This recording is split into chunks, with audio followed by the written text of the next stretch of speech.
శ్రీ గురుచరితము 39వ అధ్యాయము. ఓం అవధూత చింతనం శ్రీ గురుదేవదత్త జయ. ఓం గురుదేవదత్త శ్రీ గణపతయే నమః. శ్రీ సరస్వత్యై నమః. జయ జయ శ్రీ నృసింహ సరస్వతి. సిద్ధముని నామధారకునితో, ఓ నామధారక, గురుమూర్తి అనుగ్రహము వలన 60 సంవత్సరముల వనితకు సంతతి కలిగెను. అట్టి అపూర్వమగు గురు మహత్యముని చెప్పెద, సావధానుడవై వినుము అని అనెను. గణగాపురమున సౌనక గోత్రీయుడు ఆపస్తంభ యజుర్వేద శాఖీయుడైన సోమనాథుడు అను బ్రాహ్మణుడు కలడు. అతడు వేదశాస్త్ర ప్రమాణముగా నిత్యము సత్కర్మలను ఆచరించుచుండును. అతనికి పతివ్రతయగు గంగా అను భార్య కలదు. ఆమెకు 60 సంవత్సరములు వచ్చినను సంతానము లేనందున గొడ్రాలు అను వాడుక ఆమె విషయమున వచ్చెను. ఆమె నియమముతో పతిసేవ చేయుచుండెను. అటుల నిత్యము గురుమూర్తి అయిన నృసింహ సరస్వతి స్వామివారి మఠమున కేతించి స్వామివారికి నమస్కరించి పూజ చేసి నీరాజనమిచ్చి పోచుండిరి. ఇట్లు కొంతకాలము జరుగా ఒక రోజున ఆమె తన దర్శనముకు రాగా ఆమె భక్తికి శ్రద్ధకు సంతసించి నవ్వుచూ ఆ వృద్ధురాలితో ఇట్లాండ్రి: ఓ గంగాబాయి, నీవు నిత్యము నా దర్శనమునకు వచ్చి నీరాజనమిచ్చి పోవుచున్నావు. కానీ నీ కోరిక ఏదియో ఇంతవరకు వెల్లడించవైతివి. నేడు నేనడుగుచుంటినిగాన సంశయింపక నీ మనోవాసన ఏమియో చెప్పుము. పరమేశ్వరుడు నీ అభీష్టమును సిద్ధింపజేయును అని అనిరి. గురుమూర్తి వాక్యమును విని ఆమె దోసిరియొగ్గి నమస్కరించి ఇట్లనుచున్నది: స్వామి, పుత్రులు లేని స్త్రీని గతిలేదనియు అట్టి స్త్రీ ముఖము చూడరాదనియు వేదములందు గలదని పెద్దలందరూ. నేను పాపినగుటచే నా గర్భము ఫలించనందున నా జన్మము వ్యర్థమయ్యెను. పుత్రులు లేని గృహము అరణ్యముతో సమానము. నిత్యము స్త్రీలు పిల్లలనెత్తుకొని నదీ స్నానమున కీర్తించెదరు. నేనట్టి భాగ్యమును చేసుకొననైతిని. సంతానహీనురాలగు స్త్రీ యొక్క పితరులు కూడా పిండోదకములిచ్చువారు లేకపోవుట చేత అధోగతి పాలగుదురట. నాకు ఇప్పటికీ 60 సంవత్సరములు వచ్చెను. ఇట్లు ఈ జన్మ సంతానరహితమై వ్యర్థమాయెను. మీ అనుగ్రహం వలన ముందు జన్మలోనైనా పుత్రవంతురాలను కావలయను మనోవాసనతో మీ సేవ చేయుచుంటిని అని అనెను. స్వామివారు ఆమెతో, నీ సేవకు సంతసించి తిని. ముందు జన్మ సంగతి ఎవరు చెప్పగలరు? ఒక జన్మ విషయము 2వ జన్మలో స్మృతిలో నుండుటయు అసంభవము. ఈ జన్మలో నీవు నన్ను సేవించితివిగాన ఈ జన్మయందే నీకు ఒక పుత్రికయు పుత్రుడును కూడా కలుగగలరని ఆశీర్వదించిరి. స్వామివారి వాక్యములు విని ఆమె లోపల విశ్వసించి వారితో, స్వామి, నాకు 60 సంవత్సరములు వచ్చేగదా, బహిష్టు కాలము కూడా దాటిపోయాను. నాకు సంతానము కలుగు మార్గమేమియో గోచరించుటలేదు. నేనెన్నియో వ్రతములను ఆచరించి తిని, తీర్థయాత్రలు చేసి తిని, అశ్వత్థ ప్రదక్షిణలను ఆచరింపమని అందరూ చెప్ప, ఇంత పర్యంతము ఈ జన్మలు కాకున్న ముందు జన్మకైనా పుత్రవంతురాలు అగుదును అన్న ఆశతో అశ్వత్థ ప్రదక్షిణలను ఆచరించుచున్నాను. నేటికి నాకు ఈ జన్మయందే సంతానము కలుగునట్లు ఆశీర్వదించితిరి. మూర్ఖురాలనై ఇంత పర్యంతము అశ్వత్థమును సేవించి తిని అన్న స్వామివారు నవ్వుచు ఆమెతో ఇట్లనుచున్నారు: అశ్వత్థమును నిందింపకము. అశ్వత్థ సేవకుడు పుణ్యప్రదము. నీవు ఇక మీద సంగమమున నేను అనుష్ఠానమునొచ్చు అశ్వత్థమునకు ప్రదక్షిణమునొచ్చుము. నీకు సంతానము కలుగును. పురాణములందు అశ్వత్థ వృక్షము యొక్క మహత్యము విస్తరించి చెప్పబడెను. అశ్వత్థ వృక్షము నారాయణ స్వరూపమగుటచే నేనును అశ్వత్థ వృక్ష సమీపమున నివసింతును అని గురుమూర్తి చెప్పగా ఆమె అశ్వత్థ వృక్ష మహత్యమును విస్తరించి చెప్పుడు నా మనసు స్థిరపడును అని అడుగా స్వామివారు ఆమెతో బ్రహ్మాండ పురాణమున అశ్వత్థ మహిమ వర్ణింపబడెను. ఆ విషయమే చెప్పుచున్నాను వినుము అని ఇట్లు చెప్పుచుండేది. బ్రహ్మపుత్రుడైన నారదుడు బ్రహ్మ వలన అశ్వత్థ వృక్ష మహత్యమును విని భూలోకమందలి ఋషుల ఆశ్రమమునకు రాగా ఆశ్రమవాసులకు ఋషులు అతనికి స్వాగతము చెప్పి అశ్వత్థ మహత్యము ప్రశ్నించ నారదుడు ఋషులకు ఈ క్రింది విధముగా అశ్వత్థ మహత్యమును చెప్పెను: ఋషులారా, నేను లోకముల పర్యటించుచు బ్రహ్మలోకమునకు పోయి బ్రహ్మకు నమస్కరించి, తండ్రి, అందరూ అశ్వత్థ వృక్షము విష్ణు స్వరూపమందురు.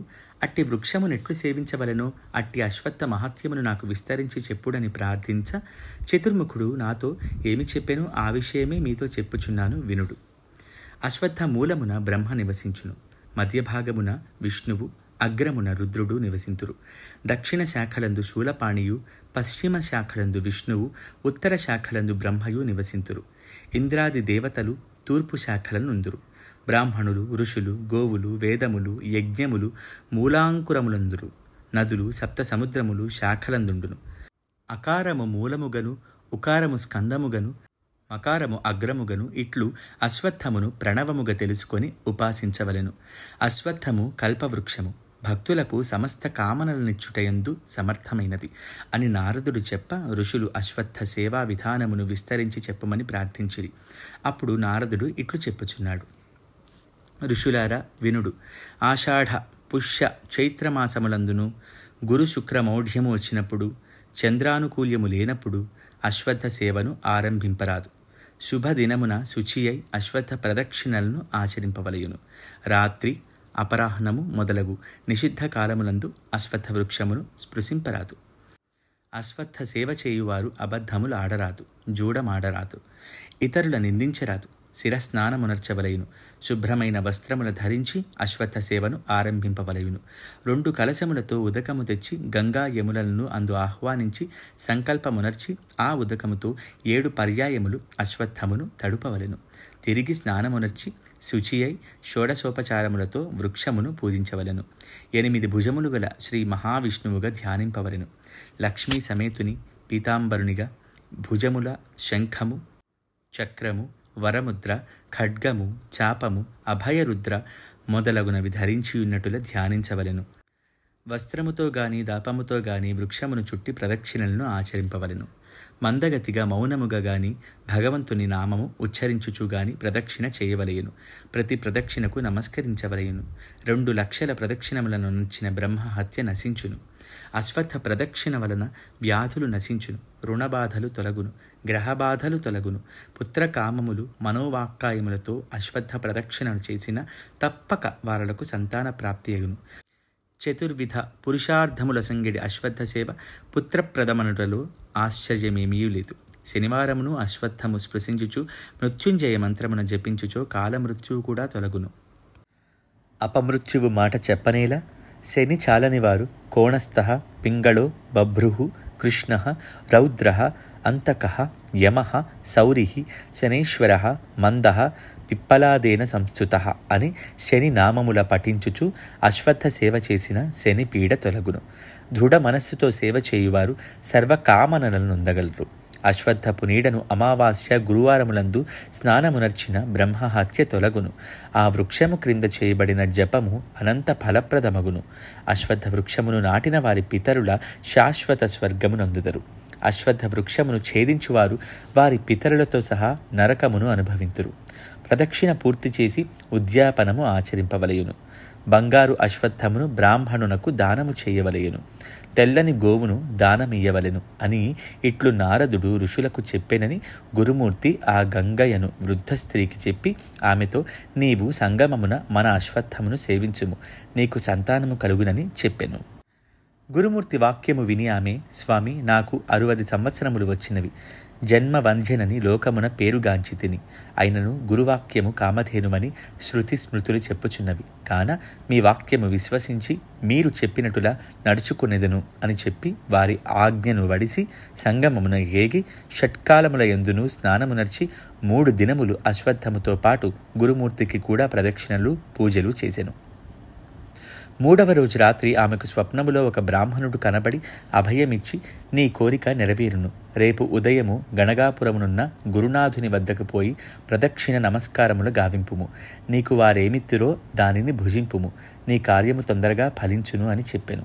ఆమెయు స్వప్నము నుండి మేల్కొని సంతసించి ఉదయం అగుట తోడనే స్నానమునర్చి అశ్వత్థమును సేవించి గణగాపురము వచ్చి గురుమూర్తికి ప్రదక్షిణ నమస్కారములు గావించెను. గురుమూర్తి నవ్వుచు ఆమెకు 2 ఫలములనిచ్చి, ఈ ఫలముల భుజింపుము, నీకు ఒక పుత్రికయు ఒక పుత్రుడు కూడా కలుగును అని చెప్ప ఆమె సంతసించి ఆ ఫలముల భక్షించి వ్రత సమాప్తి గావించెను. ఆ సాయంకాలమునకే ఆమె ఇతుమతి అయ్యెను. 3 దినముల నియమం ప్రకారం శ్వేతవస్త్రము ధరించి హవిష్యాన్నము తిని 4వ దినమున స్నానమునర్చి గురు దర్శనమునర్చి 5వ దినమున భర్తతో సహా గురుమూర్తి సన్నిధానమునకేగి వారిని పూజించెను. గురుమూర్తి పుత్రవతివి కమ్మని ఆశీర్వదించిరి. ఆమె గురుమూర్తి వాక్య ప్రభావం వలన గర్భవతి అయ్యెను. గ్రామస్తులందరూ ఆశ్చర్యపడి, సోమనాథుడు ఎంతటి భాగ్యవంతుడు, గంగాబాయి ఎంత అదృష్టవంతురాలు, ఇంత వృద్ధాప్యమున స్త్రీ గర్భవతి అగుట ఎందేని గలదా అని అనుకునిచుండిరి. సోమనాథుడి సంతోషముతో పుంసవనము, సీమంతము అను గర్భవతికి చేయదగిన సంస్కారములు గావించెను. గంగాబాయి గురుమూర్తి ఆజ్ఞ ప్రకారం ముత్తైదువులకు వాయినములిచ్చెను. గ్రామస్తులు ఆమె నెరసిన తలకట్టుతో సంతోషముగా వాయనములొసంగుట చూచి ఇట్లనుకొనుచుండిరి. ఈమె అంత అదృష్టవంతురాలు. గురుమూర్తి ఈమెకు ప్రసన్నుడయ్యెను. త్రిమూర్తి స్వరూపులకు దత్తాత్రేయుల వారు నృసింహ సరస్వతి రూపమున భక్తులను ఉద్ధరించుటకు అవతరించిరి.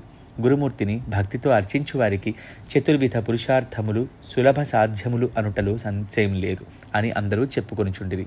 ఆమెయు స్త్రీలకు వాయనములిచ్చి గురుమూర్తిని సమీపించి నమస్కరించి, స్వామి, మీ అనుగ్రహం వలన పవిత్రురాలైతిని.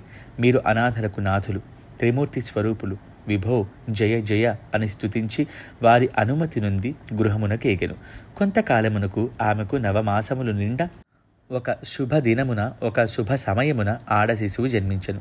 జ్యోతిష్కులు జన్మ లగ్నము చూచి ఈ కన్యక అష్టపుత్రులు కలదగును, ఈమె వలన వంశాభివృద్ధి కాగలదు అనిరి. సోమనాథుడు వారల సత్కరించెను. సూతకము వెళ్ళగా స్నానమునర్చిరి. భార్యాభర్తలు కుమార్తెలు వెంట నిడుకొని గురుమూర్తిని సమీపించి గురుమూర్తి పాదముల సమీపమున పుత్రిక నుంచి భక్తి భావముతో సాష్టాంగ వందనము ఆచరించిరి. గురుమూర్తి వారలను ఓదార్చిరి.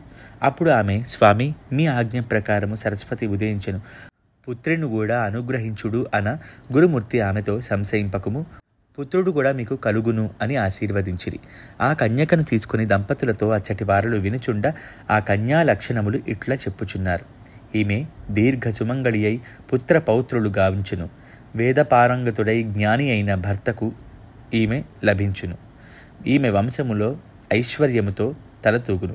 ఈమె పాతివ్రత్యము ధర్మశీలత చూచి దక్షిణ దేశపు చక్రవర్తి ఈమె దర్శనము చేయగలందులకు రాగలడు అని చెప్ప ఆమె, స్వామి, నాకు పుత్రుని కూడా అనుగ్రహించుడు అన్న గురుమూర్తి ఆమెతో, యోగ్యుడగు అల్పాయుష్మంతుడైన వాడు కావలయునా లేక మూర్ఖుడైన దీర్ఘాయువు కావలయునా చెప్పమనిది. ఆమె, స్వామి, నాకు యోగ్యుడైన కుమారుడు కావలయును, అతనికి 5 సంతానం ఉండవలయును అని అన్న స్వామివారు నవ్వి అట్లే కాగలదని అనుగ్రహించిరి.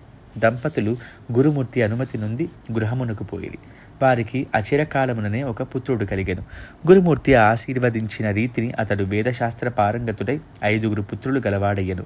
ఆ కన్యక కూడా విద్వాంసుడగు జ్ఞానియగు దక్షతుడు అనవాడు భర్తగా లభించెను. ఇట్లందరూ గురుమూర్తి కృపకు పాత్రులగుటచే నైహికముగా సర్వసుఖములను అనుభవించిరి. కాన ఓ నామధారక, గురుకృప అన ఇట్టిది. ఎవరికి మనోనిశ్చయము దృఢముగా నుండునో వారికి ఫలసిద్ధి తక్షణమే లభించును. కాన ప్రతి వారును నిర్వ్యాజ్యమైన భక్తితో గురుసేవ చేసి ధన్యులు కావలసినది. నామధారకునితో సిద్ధముని గురుచరిత్రమునందలి 39వ అధ్యాయమును చెప్పాను. ఇది గురుచరిత్రమున 39వ అధ్యాయం సమాప్తం. దిగంబర దిగంబర శ్రీపాద వల్లభ దిగంబర.